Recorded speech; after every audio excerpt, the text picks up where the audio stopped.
Okay, so if you've watched the first video, I do know that, it probably upset a lot of people. Some people didn't make it this far. Ignorance is a choice. Um, we all have the same choices. You can choose to stay ignorant. And, I didn't go into a lot of things because that video was enough of an eye opener for people who choose to delve into it and see and find out that what I said in that video is very, very true. It wasn't meant to scare anybody. I'm not afraid of them. I just recognize who they are and what they do. Um, so I'm not going to talk so much about that in this video. I'm going to now take you into, again, how can you change your life? The very first thing is you need to wake up. You need to stop thinking like you've been trained to think since you were a child. Rich people don't think like poor people. And as long as you think like a poor person, as long as you maintain your programming, as long as you continue to watch TV and listen to what your governments have to say about what's going on in the world, you're going to continue to be a slave. And you're going to continue to be poor. Now, I was one of those people that always wanted to be rich because I was really, really poor. And again, I was raised in that same system of thinking that money was the answer to all of my problems. And I became rich. And that's when I realized that money doesn't make you happy and money doesn't solve your problems. It just brings on a whole bunch of different problems. And chasing money will destroy your life. But if that's what you want to do, then what you'll learn in this video can help you to do that. For everyone else who is just looking to be able to provide for themselves and have a good life for their family, for them and their family, then this will also help you. But like I said, the most important thing is to first, in order to solve a problem, you first have to recognize that there is a problem, and that's what that first video was about. So, poor people think differently than rich people. They think totally differently because that's the way that it was designed. Because the rich people,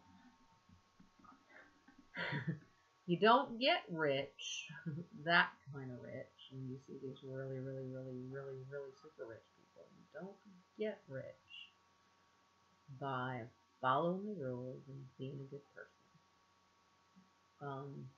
I will point out that while people are envious of those people, if they actually have their lives, they wouldn't be envious of them because they cannot appreciate the most important things in life. So when we talk about the education systems and the way that you're trained, you were trained and your parents were trained and their parents were trained to be slaves. We were taught that we have to have a government. We have to have somebody who controls us. If we don't, then the whole world will just go, it'll be anarchy, it'll be chaos. And that's not true. And history shows that that's not true. People are generally moral, except for this group of people who are just plain unbelievably evil. So for example, here's a good example. A poor person will never work for free. A rich person will.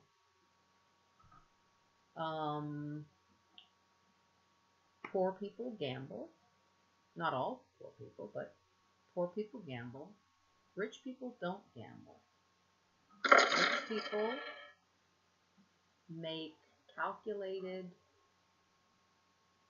take calculated risks. They look at the facts and they take the risk. And part of that is working for free. Now, if you, as a normal person, poor, middle class, even upper middle class, were to say to somebody, I'm going to go take this job and I'm going to work for a couple of years for free, they would all tell them that they were nuts. And don't do that. And that person that's you're going to be working for is just trying to exploit you, and you need to convince them to pay you, and yada, yada, yada, yada, yada. But rich people do it all the time. One of the richest people in the world is Mark Zuckerberg. Mark Zuckerberg worked for a really, really long time for free. Of course, he was born into, a better station than most of us. But the fact is that people work for free. And if rich people work for free. And the reason is because they think differently. So you say, oh, you can't work for free, you need to make them pay you, blah, blah, blah, blah, blah. Well, why would you work for free? Well, there's lots of reasons that you would work for free. You might be an apprentice to someone. Somebody who is very skilled at something and knows something that very few people actually know, and something that you have to learn in order to be able to do that. And that's something you want. It's not something that this particular person wants. So they're not going to pay you. Why would they pay you? For example, if you wanted to be an artisan blacksmith, they might pay you a paltry sum. They might pay you nothing. Because why? Because you want to learn from them. Why should they pay you? Or like I said, they might pay you a paltry sum to basically be their assistant. And while you're being their assistant, you can, being their assistant is completely no skill, but you can work and learn from them. But again, they're not going to pay, as you get better, they're not going to pay you more because you have more skills, because again, you want something from them. But a smart person knows that in order to get that that's the way to do it. So like I said, when people start businesses, they work for free. Smart people who have successful businesses work for free. And they can work for free for many, many, many years. Where poor people will never do that. Poor people may get the money to start a business, and they will generally fail. In fact, 95% of all businesses fail within the first 2 years. And of the ones that succeed, 98% of them do not make a profit for the first 5 years. That means no poor people, no middle class people, because they all give up, because they all believe that you got to make money. I see businesses open and close all the time, and they're not even open for a year. It's like, did you not understand that it was going to take you time to build up your clientele? That you weren't just going to hang a sign and everybody was going to come flocking in, no matter how good what you had was. It takes time for people to understand, and you can't just expect them to see what it is that you have to offer and see the value in it, especially considering most people are sheep. You could have a restaurant that everyone talks about, but when it starts and everybody goes to, all the sheep are there and everybody talks about it, but it didn't start out that way. It took time for that to happen. And in that time, you're working for free. But where wealth comes from is getting yourself from a point where you're making money without doing any work. See, with a job, you're always doing work. If you get sick, you don't get paid. If you die, you don't get paid. Okay? That's a job. If you show up, you get paid. If you don't get paid. But with a business, you may work for several years and not make any money at all. But the idea, the goal that you're working towards is to reach that point where the business doesn't need you anymore. Meaning, you still make money. Meaning, you started it out as a mom and pop, but then you took your money that you made when you finally did make money, and you invested it in your business, and you hired people to work for you. So now you don't need to flip the burgers anymore. You've got somebody else to flip the burgers. And eventually the business reaches a point where literally you don't even need to show up. You've got managers and you have all this other stuff.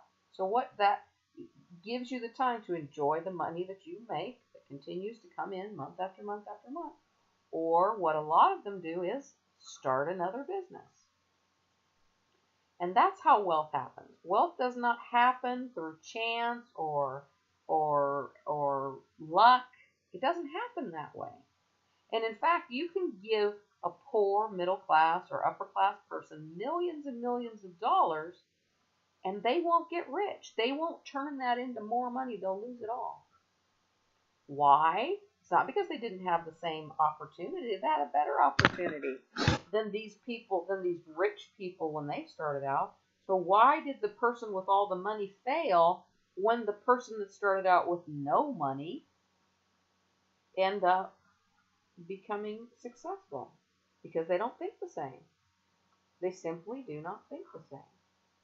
And that's the only difference. Not that they're smarter. They don't think the same. So on the screen right now, you see somebody's holding a handful of rocks. Do you know what those rocks are? If you were walking along a riverbed or a seaside or something like that, would you stop and pick those rocks up? So I have a group of over 100 leaders in a chat room, and I presented this picture to them. I said, what is it? Now, of course, they assumed it was a trick question, and I assume that you think it's a trick question too. Let me show you another picture. And here are some more rocks. And here are some more rocks. Now, when I asked in the room, what are these rocks? They assumed it was a trick question, and they said, I think they're precious stones. Because they thought, why would I be asking what common rocks were? In particular, it was these rocks. And the person that answered, her name is Allison. She's from Australia. And I was fortunate because I was trying to do this really quickly, and she was able to answer all my questions the way that I needed her to. So she guessed that it was a... Let's go there. So it says the first one looks a little maybe semi-precious stones. Because, of course, she's assuming that it is a trick question. Second looks a little like beads because of the shapes. Now, because of the trick question, that caused her to answer that the first ones are semi-precious stones. But let me show you that again. Nobody's going to look at that and say they're semi-precious stones. They just look like rocks. But again, because I asked, her mind automatically assumed that they had to be something valuable, even though they didn't look valuable, which is exactly what I would have guessed, and what most people would have guessed, because of the way the question I was asking. And she even leads to believe that. Even goes on to say that maybe it's a trick. See? So that was her mind. You can see what she was thinking. And that's what caused her to guess that the first ones were semi-precious stones. The second ones look like beads because why? They don't look natural. Some of them don't look natural. Some of them do. But some of them are kind of, shaped. I'm guessing that she was thinking more on the lines of that these are some sort of artifacts. That that's what these are, artifacts, like beads from a long time ago. So let's go back. And then I ask, is that what they look like to you? And if so, what kind of semi? Could mean anything. Not a trick, but there's a point to be made. So, semi-precious stones can mean anything. A semi-precious stone can be worth pennies to thousands of dollars. And I said, are you saying if you were walking along a river, beach, or road and saw one you would definitely spot it and pick it up. Her response: top pic shows some shiny or polished and others rough. Shiny could be tempting. So again, for her it would have to be shiny. Okay, so that's an interesting point of information. The shiny ones would be more, she's more likely to pick them up than the others. The second pick, definitely man-made, shapes with 5 sides. Could be worth further investigation. Then, yes, would pick up shaped ones for further look. So what we have there is she wouldn't have picked up the first ones, but she'll pick up the second ones because of the shape. Because again, she sees that they're man-made. They are not. There's something different about them because they have a unique shape. So maybe what? It's a fossil, not a fossil, but a relic of some sort. Okay. So I said, okay, and I recognize you as someone like me who looks at rocks and picks up interesting ones. Would that be a correct statement? She said, yes, very true. Because there are people in this world who, when we, there are people that will go out. In fact, most people that go out into nature, they'll see tons of rocks, they won't pick them up. They won't even be curious about them. In fact, if you pick them up, they'll look at you like, why are you picking up that stupid rock? They'll even, I can't tell you how many times people will actually say something, what are you going to do with that rock? You know what I'm saying? So I see her as, I've known her for some time, and I, know certain aspects of her personality, and I see her as somebody that would be like me and pick up rocks that are interesting, to which she responded, very true. So I guessed right. Okay, next question. Do you think the average person would see them out of all the other rocks? And if they did, would they pick them up? She said, I doubt the average person would even notice. That's a very, very, and I totally agree with it. And it's a very, very important point that I'm going to make. Okay, next question.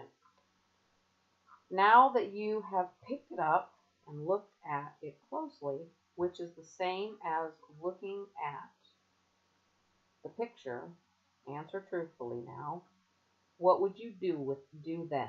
So you picked the rock up, what would you do with it then? She said, probably keep it.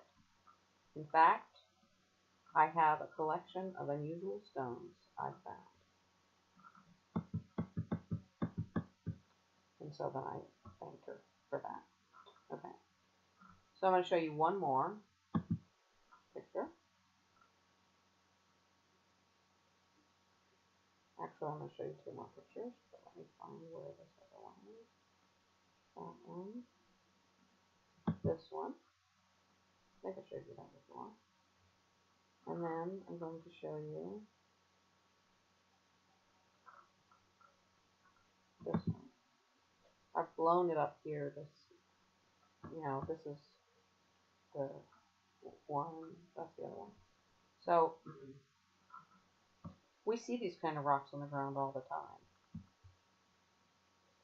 All of these rocks that I just showed you, we see them all the time. And we may pick them up, or we may not pick them up. They're actually the same kind of rock, all of them. The basic component of every last one of those rocks is the same. So, like the very vast majority, there's only just a slight difference that accounts for the different colors. And when it comes to the shape, it's just how long they've been out in the open. None of these are diamonds, by the way. The point that I'm trying to make here is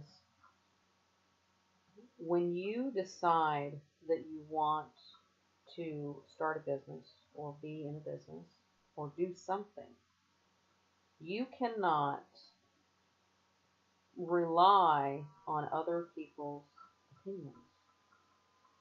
You need to rely on yourself and whether you think what you're doing is a good idea.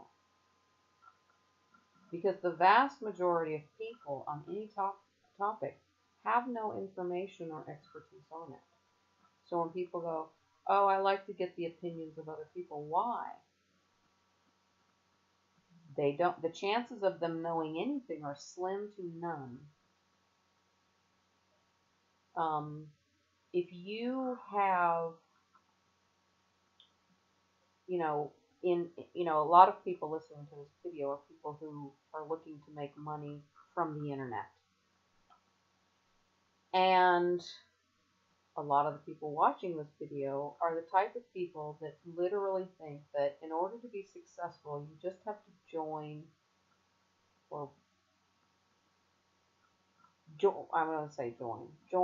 as many businesses that you find that people are excited about, and then you can have a chance. You'll get lucky, like buying scratch-off tickets. That's something rich people never do. Never do. Okay? Because they don't gamble.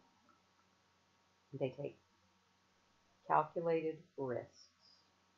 And another thing is they're really willing to risk everything. If you look at the lives of different millionaires, you will see that many of them have this trend where they have they've went from poor to being a millionaire, to poor to being a millionaire, to poor to being a millionaire, because they take those kinds of chances for things that they believe in. And that's part of what it takes to be successful. If you don't believe wholeheartedly in what you're doing, and you're just doing it for chance, you stand no chance of success in any business. So if you're doing it because it sounds good or because everyone else is doing it, you're likely not in the right place. The chances of you being in the right place are slim to none. That opportunity that everyone's joining and everyone's going mad about is likely not. If you see an opportunity that completely explodes overnight, likely not the opportunity of a lifetime, because that's not how it works. So the company that I run has been in business for 2 years, and in the 2 years that we've been in business, there have been several companies. Now, we don't charge our clients, and I'll get to why we don't in a second and why that's important. But there have been many companies who charged money that, like I said, they were copycats of us. So they said that they were doing what we were doing, and they cost money. You had to pay every month, or you had to pay like a lump sum up front. And now they're all out of business. But everybody jumped all over them, and everyone was promoting them. Because like I said, if you look at any opportunity that exploded overnight, you'll see that it isn't here anymore. Because it didn't explode for any real business reason. That's not how business works. Businesses grow because people continue to build them, and they don't give up, and they keep working, and they keep telling people about it, and they keep telling people about it until one day it catches on, and they don't need to tell people about it anymore. People just come on their own. Everyone's talking about it. And you can use examples. Did iTunes explode overnight? Nope. Did Facebook explode overnight? Nope. Did Google explode overnight? Nope. I used to work for a search engine. I started working for that search engine 5.5 years after Google started. I'd never even heard of Google. They had been in business for 5.5 years, and nobody I knew had even heard of them. And I was an internet expert. Nobody had heard of them. And so, like I said, Facebook spent $300 million in 5.5 years before they ever made a dime. If you want to get rich and you want to be in a situation where you don't need to work anywhere more, where you want residual income, Those things don't happen overnight. Now, you could get in a business. I know many people who have joined, quote unquote traditional MLM businesses that cost money, and they went out there and they worked really hard, and they just worked their butts off, and they built up their income to a really, really high level, and then they decided that they would retire because they were making plenty of money per month, and then within a matter of months they were making no money. Because again, the reason that they were making money had little to do with why businesses are successful. They made lots of money because they were working a job that paid on commission, and they worked really hard, and that's how they made lots and lots of money. But it was still a job, and you can never quit a job. Not if you want to keep getting paid from it. So the point of showing you these pictures of these rocks is to point out that if everybody is jumping on it, it doesn't mean it's the next great thing. It doesn't work like that. In fact, all the great things didn't work like that. It took time. So if you're not willing to work for free until you get your business to that point, then just resign yourself that you're going to be a slave for the rest of your life, and be a slave for the rest of your life. And there are many people content with being a slave. They believe that the government is going to take care of them. They believe that a savior is going to come rescue them. And it keeps them placated. And that's the 95% of people in this world. And 95% of the people in this world live very, very, very horrible lives. But they're always chasing a dream. And they don't live in the now. They live in the future, which will never come. And they waste their whole life living in the future. Whereas they thought differently, and that was a choice, their lives would have been different. So what are the stones that I'm showing you? They are, this is a sapphire.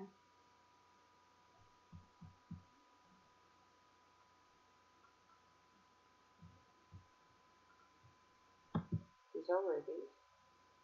This shape comes from the fact that this can actually happen with many different types of gemstones, because it is basically crystalline structure, and they sort of grow up in these sort of like tubes, and this is just an example of breaking off from larger pieces over time. And these ugly little common rocks are sapphires. So they're precious stones.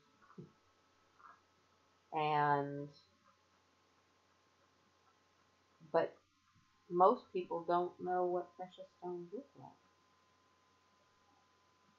And so if they saw these, they would pass them by. And when I say this, as far as Allison, she said she would keep it. And I'm not looking to make her look bad, because I probably would have done the same thing. That's a really interesting rock. I will keep it. But there's no value in keeping it if you have precious stone. Now, to go on to this fact, this particular rock right here is another type of sapphire. So rubies and sapphires are, they're basically the same. What changes them to that brilliant, there's a lot of different processes to change them. The most common is by using heat. Really, really intense heat. But this particular sapphire has a really interesting story. It's from Sri Lanka. In the 70s, you could go there, and they were into the markets and stuff, and they would literally have buckets of these. And nobody really wanted them. They didn't really sell them. They just had them to sell them, but of course nobody really wanted them. And here we're going to talk about opportunity. because they didn't, as you can see, they're not very pretty, and they're cloudy. They just look like 1,000 rocks you might pick up on the ground, right? And a lady from England started going there and buying tons of them. That's the name of it. I'm not going to try to pronounce it. And this is why she bought them. While no one else, for decades and decades and decades, these things were available. Here's one, and here's one. For decades and decades and decades, thousands, millions of people walked by these and saw no value to them at all. But she figured out that this right here, because she does know gemstones, and she didn't recognize them as particular gemstones, because there's sapphires that are not, you know, that you wouldn't turn into, and these were called sapphires. They're just sapphires nobody wanted. But what she learned was heating them turns them into this. When you heat the stone, it does certain things. You're basically heating it so hot, that it changes, it's almost to the melting point, and it literally changes the structure of it. So like I said, picking it up, and keeping it, well, that's not going to make you, that's not going to make you wealthy. But again, it's what people do. And this proves the point that there's opportunity all around you. There's opportunity all around you.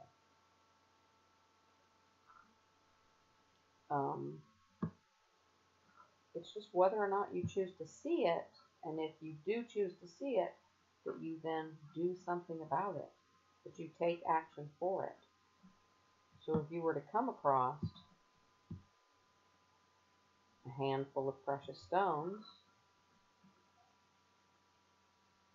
would you take it any farther than that?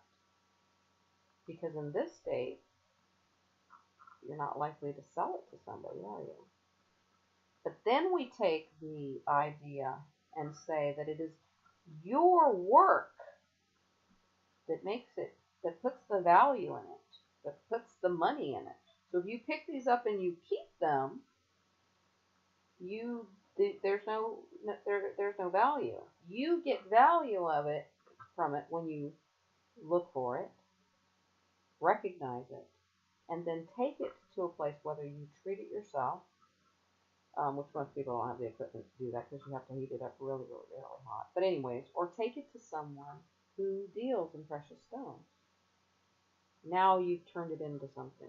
You put your work into it to turn it into something. So this lady made a fortune seeing something that most people didn't.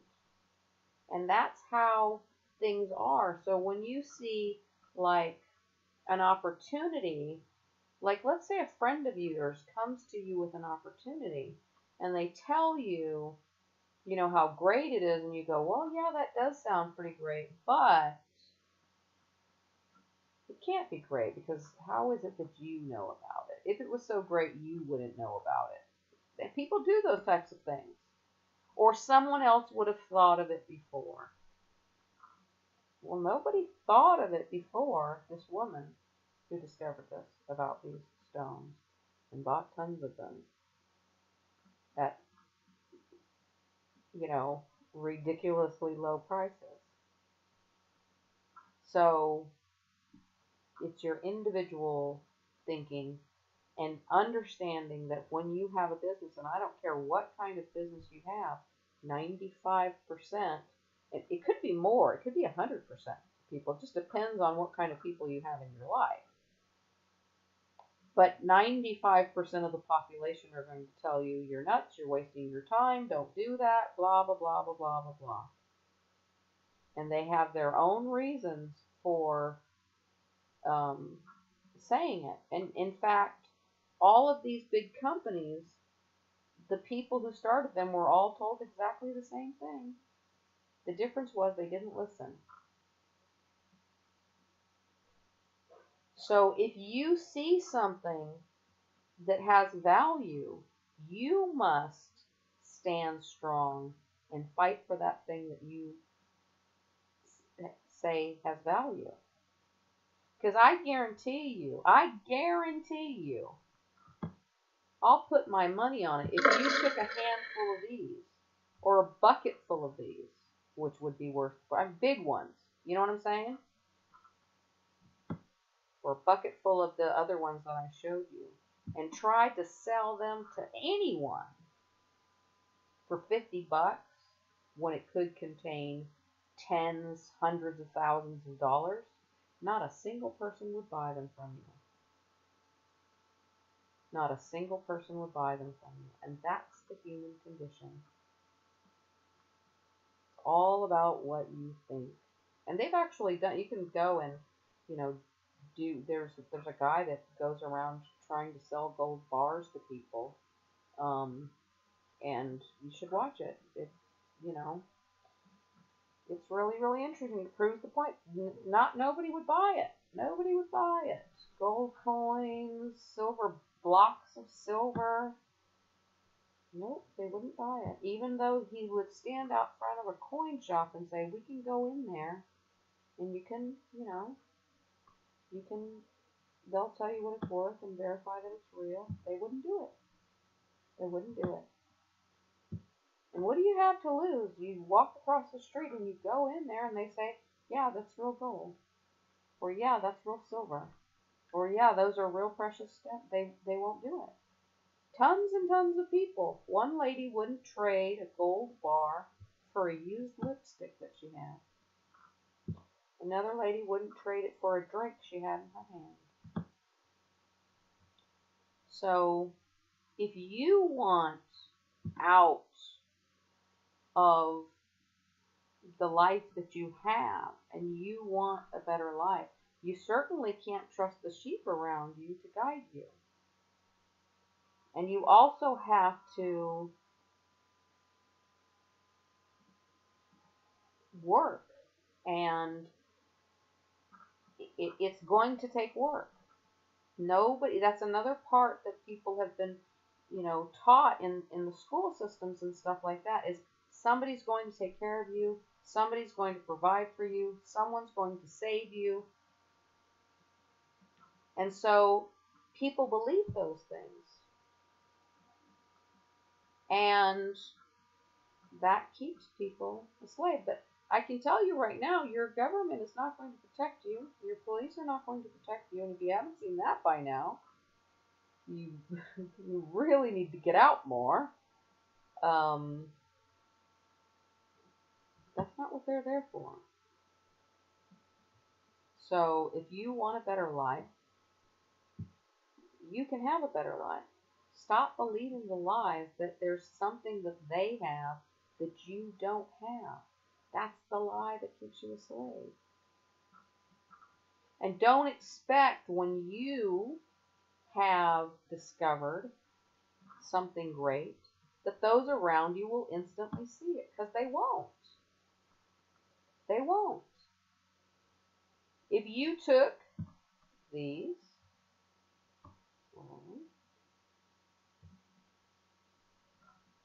to any of your friends and you told them they were sapphires and that you would sell them to them, they would be like, oh, no.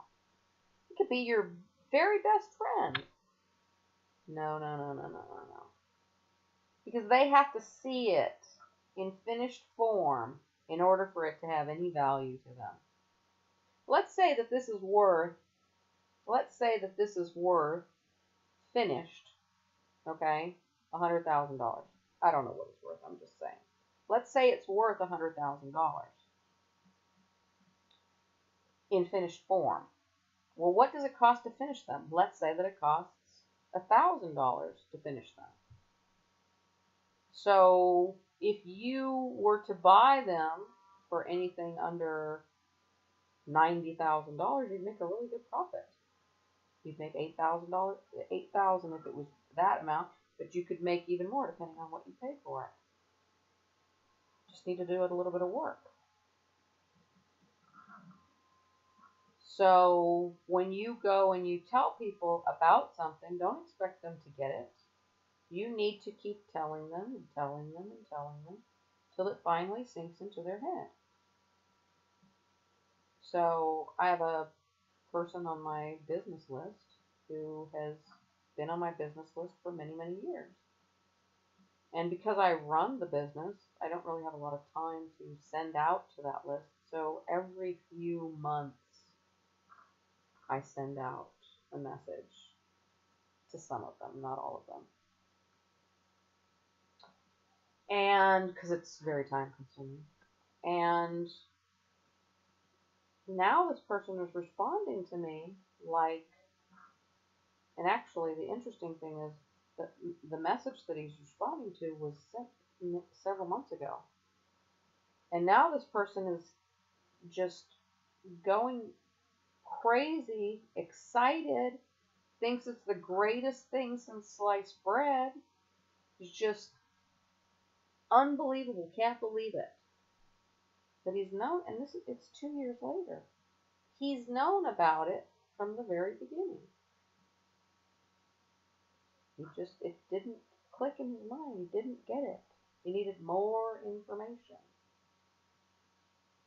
More information. He needed to be reminded. He needed to be, told it from a different direction.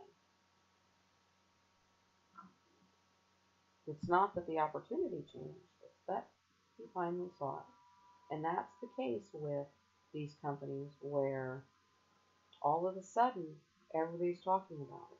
When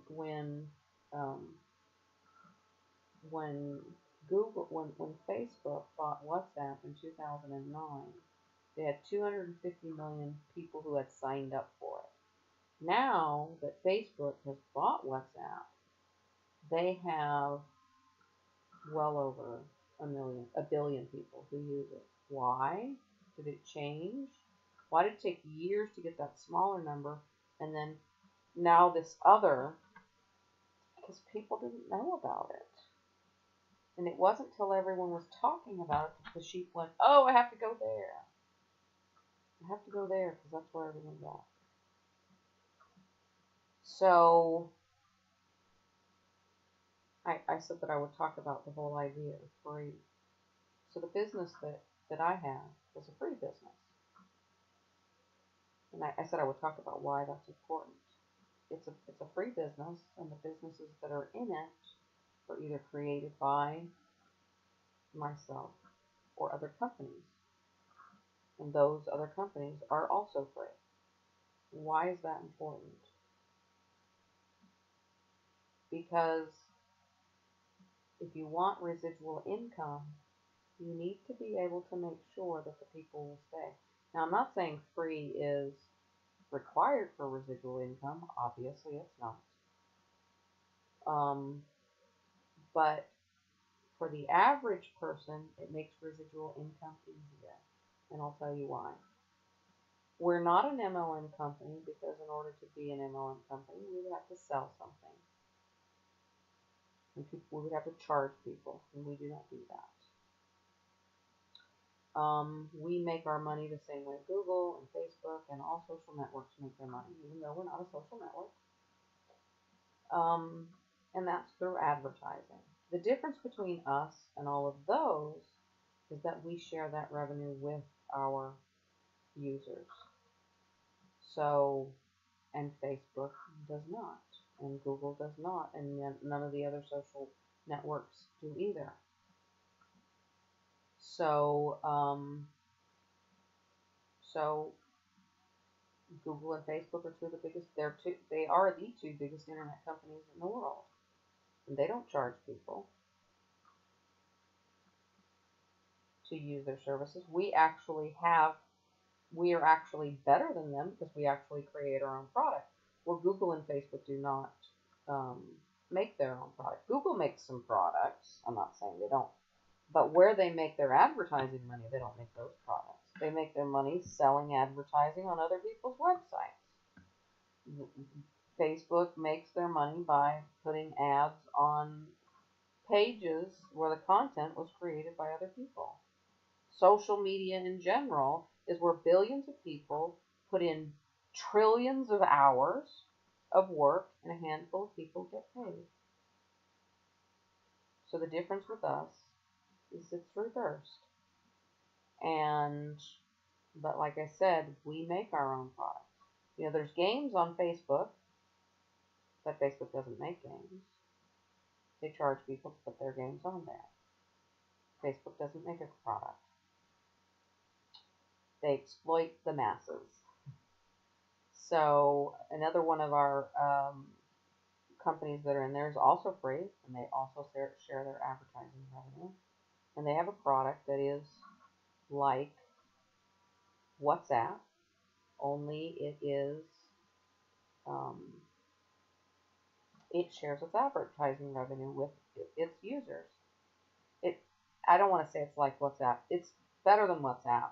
It's like Skype. It's better than Skype because it has so much more than those do. But it has the basic features of both of those. It does exactly what those do, plus a lot more, and it shares its advertising revenue. The majority of its advertising revenue, 70 to 80% of their revenue, goes to their users. Now, why is this important? Because if you tell most people about that program and you say, well, it's not owned by Silicon Valley, there's no NSA spying, you make money, the average person will say, but all my friends are on WhatsApp. The average person is not willing to take a step to change their lives. So again, it's that reminding people. And if you have a business, you must advertise it, whether you're doing it with your mouth or whether you're paying for ads in magazines or on television or on the internet or whatever. You must advertise. The really great thing about the internet is you can actually advertise for free. You can't do that in the real world. Well, you can, but you'll get in trouble for it. But you can legally do it on the internet. There are lots of ways to do it. So it's just a matter of, and you can do it for free. So it's just a matter of working and getting that done. Now, I'm talking from experience because I am one of those people who was a slave, who was dirt poor when I started and became very, very wealthy. So I know it can be done because I've done it. And I've taught other people to do it, and I know other people who have done it that I didn't teach. So again, it comes down to choice and believing what your mind tells you and not what those around you tell you. And the reason that I chose free versus paid is because if we compare it and we say, so if I made it paid, that would make it an MLM, and we've already the masses have already been brainwashed into believing that is bad, because again, that's something that can lead them out of slavery, and we can't have any of that. Okay, so you already have that big red one. Oh, is it an MLM? Oh, no, you know what I'm saying? One of those pyramid schemes. So that's a really good reason not to make it an MLM, not to charge people. But the other is, remember I talked before about people building up a revenue and then stopping, thinking that they could retire, and then it just all went away. And the reason is because, again, I said it's a job, so they're selling and they're selling and they're selling, and they're getting other people to sell, and they're motivating them to sell, and all of this other stuff. And then when they stop doing that, it all stops. When that activity keeps people paying when they're not making money. When you stop that activity, those who quit paying those who are not making money will quit paying. And that means the people above them, the next level up, aren't making money anymore. So they will quit paying. And then you go to the next level up, and they will quit paying. Okay? And it just keeps going up till it's all gone. And that's why, even though Facebook and all social media is an MLM in the same way ours is. With one difference. They don't pay you, okay? But it is an MLM. The very first, it started from, what we know there were other social medias before Facebook, but let's just use Facebook as an example. The founder of Facebook hacked into his university, this is a fact, it's not, this is a fact. Hacked into his university's computer system and got a list of the top 600 most popular kids in school. And then they sent messages they created fake accounts to them, and they sent messages to all the other kids in school and said, you should join this. Now, that's a really interesting technique. I don't recommend that you do it. It's dishonest and it's wrong, and dishonesty doesn't win in life. Okay, it just can appear to for a while. So imagine if you're one of any of the other kids in school, you're not just getting an email or a message from one person. You're getting a message from 600 people are telling you about this thing. And they're the most popular, influential kids in school. If they say it's great, even it really, you could only it would only take like 3 or 4 of them to get 100% of the rest of the school to do it. Okay? And that's what they did. So then pretty soon they had the whole university. And it was just for them. And then they started expanding to other ones. And it was elite. You could only be in it if you were part of the elite Ivy League universities. And then, of course, they spread it to the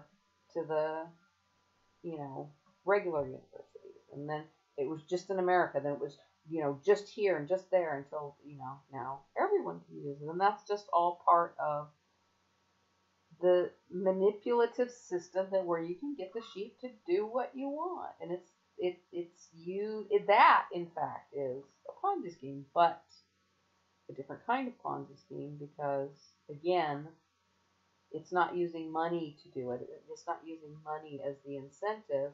Lots of things can have value. For most people, being popular and being in the know has huge value.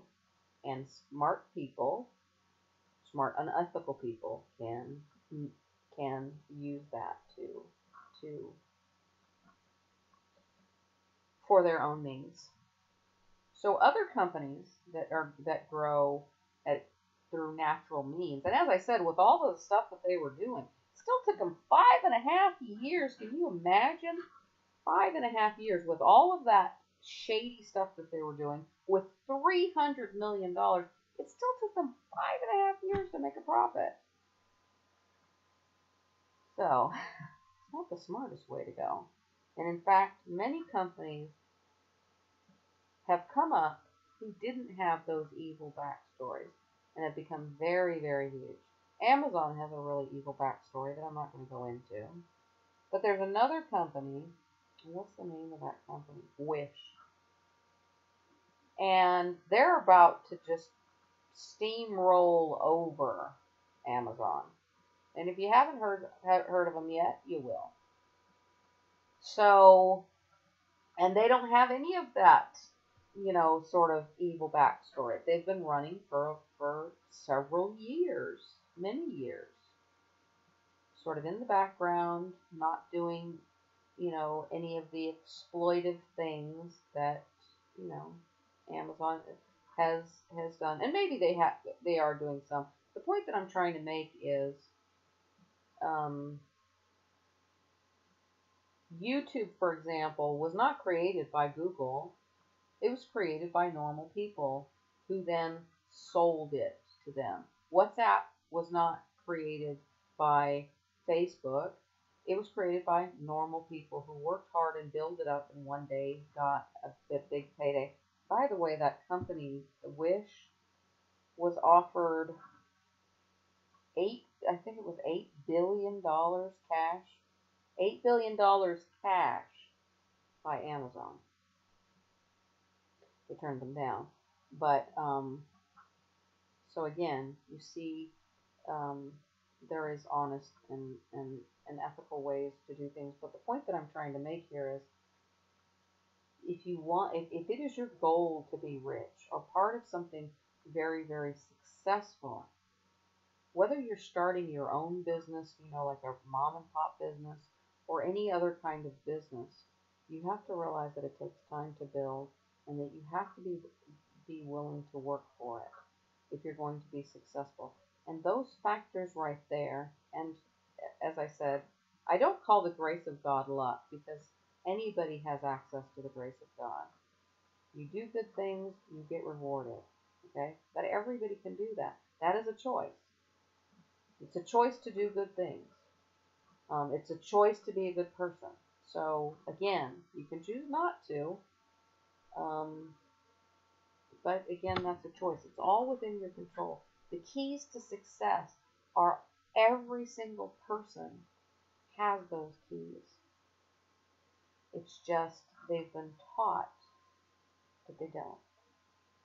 And hopefully through this video, I've taught you that. Now I want to show you something else to illustrate the fact of what's popular is not, those things that everybody's joining.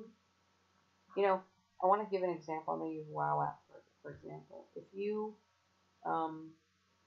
went out and you spent time promoting WoW app, getting your friends to join, talking to different people, sending out emails, promoting it however you want to promote it. By the way, they've got probably, you can use it on PC, you can use it on Apple, you can use it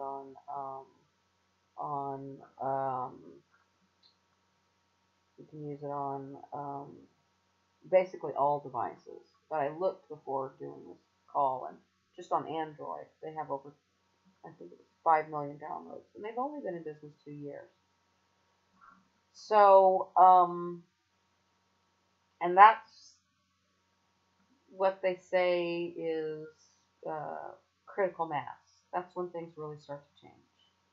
Critical mass is not too late to get in, but it's not the best time to get in. Getting in earlier than that. And we're sort of at the beginning of critical mass, which means I get like, I would say 10 to 13 people a day from my downline, bringing people in. Not from my efforts, but from other people, where just a matter of a couple months ago, it wasn't anywhere near that. I mean, there were days that I had stuff like that, but I'm talking about average. I'm talking about every single day. So, and if I use the example that if you just spent a little bit of time and you got to the point where you were making $100 a month, that's not a lot of money, right? It's not a lot of money, but it's residual income. Why is it residual income? And what's the difference with residual income? One thing is residual income grows. It's not like Social Security or unemployment, retirement. Residual income grows, it gets bigger, okay? Always, but I mean, there are cases where that's not true. It can stay the same. And in some cases it can be lower, if it's like royalties or something like that. But if you worked a little bit of time, and you wouldn't have worked much at all if you're making $100 from WoW app. If you're making $100 a month, you didn't work very hard, okay? Because it pays down 8 levels, and you didn't sponsor most of the people in there, okay? You just did a little work here and there, and now you're making this money. So $100 a month, if it stayed exactly the same, which it won't, it will continue to grow. So the monthly income will continue to grow on its own, even if you stopped. In this particular case, if you said, okay, I'm going to retire on $100 a month, I'm not going to do this anymore, your income would continue to grow because the other people in your organization would continue to build. Not everybody's going to retire at the same time. And the product is something that people use. So even if I decided I'm not going to tell people about WhatsApp anymore as a way to build a business, I'm still going to use it. So there's that. When you look at MLM, for example, where people have to pay money, those people will quit when they're not making money. 95% within the first 90 days. Which means you spend 75% of your time replacing the people who quit. You know, so 75% of your month is replacing the people who quit. So it's just like this, it's a job, essentially. Where it isn't a job with this because these people aren't paying anything. They have no reason to quit. So they will continue to use it. And there will always be people who continue to tell other people about it. And the really great thing about WOW is you get paid when you're using it with people who aren't even in your organization. So it's, you know, when you had nothing to do with it, like you sign up for WOW, and then you see there's like 10 of your friends' contact information there. And you're like, cool, they're on there, so I'll contact them, and I'll communicate with them on there. Now, they're not in your organization, but because it pays 8 levels, one of those is you, and that's where the majority of the payment actually is. You're getting paid when you talk to your friends, even if none of those people are in your downline. So over time, so 1 year is, you know, you're making $100. 1 year is $1,200, and 2 years is $2,400, and 3 years is $3,600. In 10 years, it's $12,000, all from a little bit of work you did a long time ago. Not having to do anything at all, and you still continue to make money. That's what residual income is. That's what rich people understand and what poor people don't understand. Rich people, people with the type of mind that become rich, because not everybody is born rich. Some people are taught that way, to think that way, and some people figure it out on their own. And those people think differently, and those people look for that, and they go, this is money that's always going to be there. It's going to get bigger. And that's how the compensation plans for all of the games and things that we create work. So, and I'm not going to go into detail about that. If you want more information on that, you can look at our other, you know, the other videos on this channel. It's not the point of the video is to get you to join my business or join WOW or whatever. You can do what you want. The point is that the reason that this system is, you know, it's set up, it's designed to make it as easy as possible for normal people to make an income, to not have it dependent on people spending money, because that's really hugely important. Because, you know, 10 years ago, the average person had a lot more money than they do right now. Nowadays, most people are scraping to get by. And so if they have to, if my livelihood is dependent on them spending money or them buying my product, the future don't look so bright. Right? This is smart, educated thinking right here. Okay? Where the poor person goes, well, I have to have a paid bit. I have to join a business that costs money so that I can make money when I sell that product to them. Their mind is stuck in that loop, and it doesn't come out until you educate them. You can educate them. You can slowly, by communicating with them. You know, over time, it takes 5 to 12 contacts of, you know, the average person that buys a product or uses a product or signs up for something does it between the 5th and 12th exposure. Less than 1% does it on the first one. So if you go and you tell your friends about something and they don't join it, well, that's completely normal. And if you tell them again and they don't join it, that's also completely normal. It's not until you reach that 5th to 12th time. And again, we're not selling something here. You're not, you know, with this business, with WOW, we're not selling anything. You're giving something away. So, and that's a good start. That's a really, really good start. But regardless of what it is that you are looking to do, you're never going to have any type of financial security as long as you're a slave. Okay? You need to break out of that, and you can break out of that if you want to ensure your future, the future of those who you care about. But like I said, the truth is yours. The truth is there. I've laid it all out for you, and it's not my, I don't feel compelled to convince you of it. The choice is yours. And before I close up the video, I just want to show you this right here, because I talked before about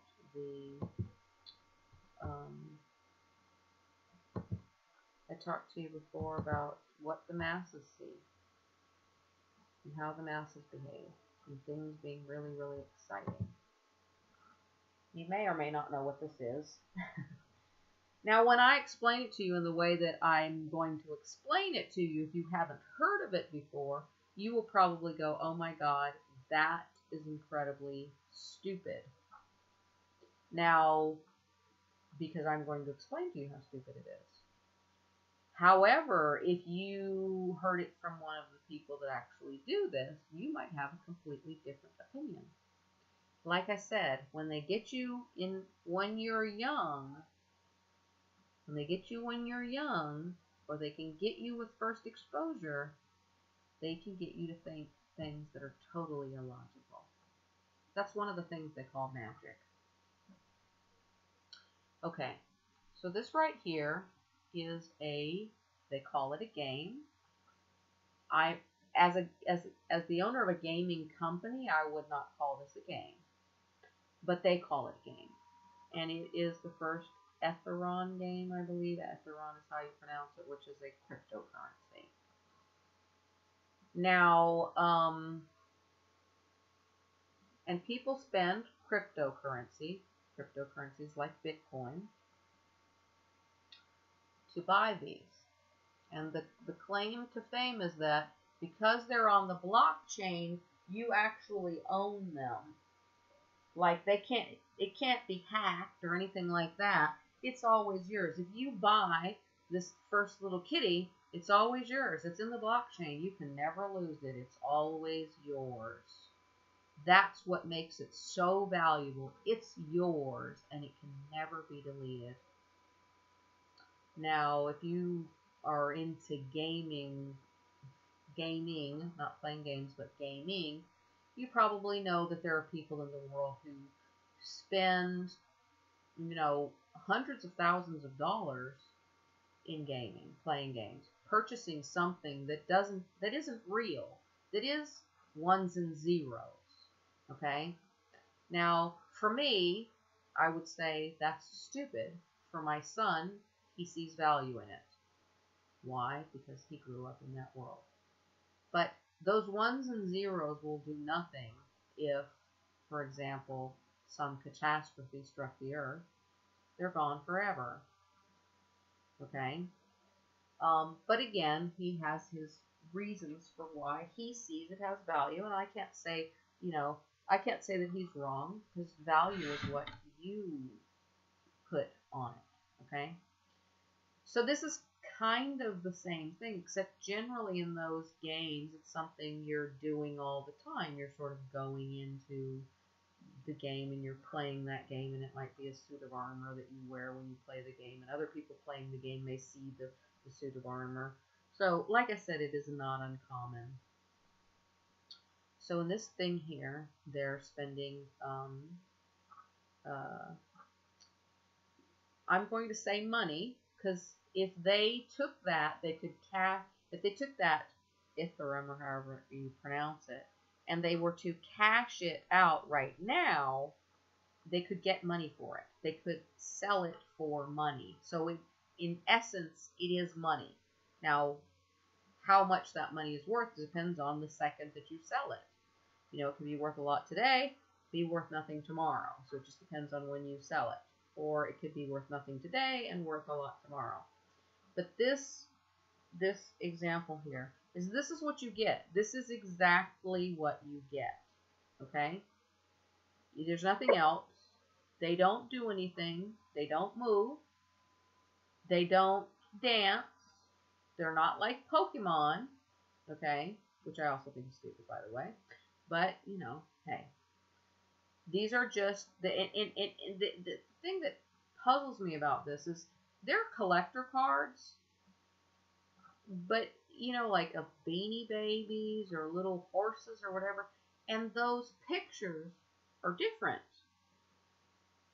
But in this particular interesting little game, they're not. If you look closely, you can see they're standing in the same exact picture, the same exact thing, the same exact eyes. The only difference is some things that the artist added on to it. You know what I mean? The tail is in the exact same position. The eyes are set in the exact same place. They weigh the exact amount of weight, if you want to look at it that way. Okay. Now I want you to look at the prices. Now, what you can do with this is you can buy them and you can breed them and you can sell their offspring. Okay, so that's the game aspect of it. So you decide what you want to breed it to, and you can, like, if you have a boy one, you can offer it up as a stud, and then somehow you know, the details of it aren't that important because it's stupid, but one person gets paid, the other one, but one person gets the Bitcoin, the other one gets the kittens. Okay, so when they breed them, the one person gets the Bitcoin right up front, the other person gets whatever cards are produced, and when they sell those, then they make money. Okay, so. And you have different generations, okay, of these. And if we look, we have this one here that's 8.9765. So almost 9 Erythrium. Now you can look up what that actually is, but it's far more than $9, okay? And I believe that it is this cat here, but maybe not. One of these sold, this company that came up with this made millions of dollars in a matter of a couple of days. And one of these cards sold for $113,000.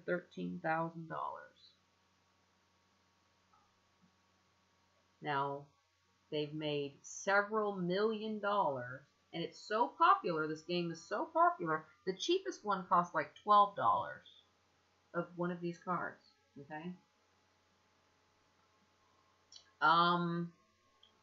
It's so popular that it's taking up a vast amount of resources, computing resources, from Ethereum.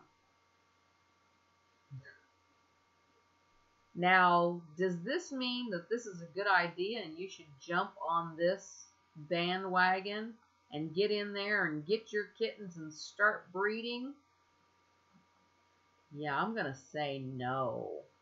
I'm going to say whoever bought that card for $113,000 is a complete idiot.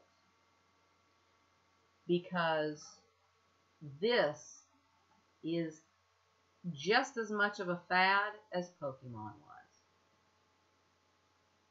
Just as, in fact, it's more, it will, I know the buzzword is all Bitcoin, Bitcoin, Bitcoin, and people have somehow rationalized in their mind that this is a way to make money. But I want you to look at what it is that they're buying and what it is that they have. And this idea actually isn't new. I know somebody who came up with a game to do basically the same type of thing with racehorses, and I thought it was completely stupid too, because again, it was digital. But he thought it was the greatest thing ever. But the thing is, this is nothing of value. This is nothing of value. And in time, people will see that. In time, people will see that these cats are not worth anything. Even if they were, like I said, if they moved like Pokemon in the Pokemon game, okay? Even if they were in different positions, even if they were prettier or cuter or more artistically done, people are going to, this is no different than a pet rock, just a lot more expensive. So again, you've got massive amounts of people. This came out, they're making millions and millions of dollars. So is this where you go to get your riches? Because what's going to happen when you're not rich and you go in there and you start breeding all these things and all this, and you finally get to the point where you can actually make some money, it's going to be gone. And that's where most people spend their entire lives, is in that space. They spend their lives in that space, chasing dream after dream after dream. And if they would have just stopped and thought in the beginning, they would have realized there's nothing here. There's nothing here. So when opportunity knocks, don't expect it to be on all over the news and everybody that talking about it. When that point in time happens, opportunity has already passed. All right, thanks. Have a great day.